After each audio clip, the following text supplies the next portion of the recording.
โครงการที่มีความหมายความสำคัญของพวกเราพร้อมกับบรรดากระทรวงองค์การที่สนับสนุนการจัดตั้งปฏิบัติและ4แผนเป้าหมายกองประชุมคณะชี้นำระดับชาติของแผนงานพัฒนาท้องถิ่นแผนงานลาวทับ338ได้ไขขึ้นในวันที่20มีนาคม2026โดยการเป็นประธานร่วมของท่านนางพรวรรณอุทวงศ์รองรัฐมนตรีกระทรวงการเงินและท่านโทมัสลามาอุปทูตแห่งราชอาณาจักรลุกเซมเบิร์กประจำสปป.ลาวท่านเจนคาเบียรัสหัวหน้าประจำภาคพื้นองค์การร่วมมือเพื่อการพัฒนาของสวิตเซอร์แลนด์สำหรับภาคพื้นแม่น้ำคองมีห้องเจ้าแขวงบริคำไซหัวหน้าแผนกของหัวหน้าแผนกการเงินจาก4แขวงเป้าหมายคือแขวงบ่อแก้วแขวงเวียงจันทน์แขวงบริคำไซและแขวงขมวนของแผนงานลาวทับ338พร้อมโดยผู้ตั้งหน้าจากกลุ่มอ้อมข้างกระทรวงการเงินจากแขนงการคันศูนย์กลางท้องถิ่นและคู่ร่วมพัฒนาเข้าร่วมกองประชุมเพื่อทบทวนคืนผลสำเร็จต้นต่อปี2025ผลการประเมินกลางสมัยของแผนงานลาวทับ338ที่ดำเนินในปี2025และรับรองแผนเวียกสำหรับปี2026ซึ่งแผนงานลาวทับ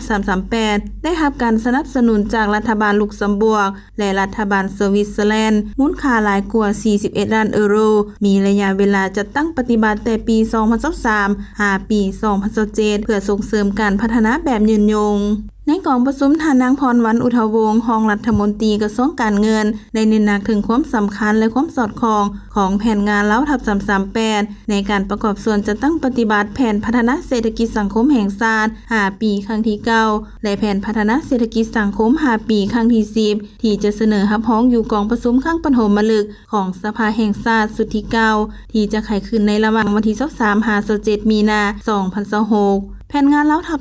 338สนับสนุนโดยกงเป้าหมายใหญ่ที่2ด้านทรัพยากรมนุษย์เป้าหมาย3การปรับปรุงชีวิตการเป็นอยู่ของประชาชนติดพันกับการแก้ไขความยุ่งยากและเป้าหมาย6ด้านการคุ้มครองบริหารรัฐโดยการสนองโครงสร้างพื้นฐานที่จำเป็นการส่งเสริมกองทุนพัฒนาบ้านเพื่อยกสูงชีวิตการเป็นอยู่ของประชาชนและการยกระดับขีดความสามารถของภาครัฐอยู่ทุกระดับและอยู่ในหลายโครงเขตผ่านการจะตั้งปฏิบัติบรรดากิจกรรมในปี2025ที่ผ่านมาสามารถสรุปบางผลสำเร็จและความคืบหน้าเป็นต้น226บ้านของ4แขวงเป้าหมายได้เริ่มจะตั้งแผนพัฒนาบ้านแบบมีส่วนร่วมสำเร็จกิจกรรมกองทุนพัฒนาบ้านหลายกว่า220กิจกร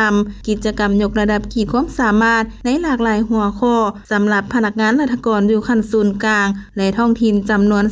395ครั้งโครงการพื้นฐานโครงสร้างจำนวน140โครงการได้มีความคืบหน้าการริเริ่มโครงการส่งเสริมโภชนาก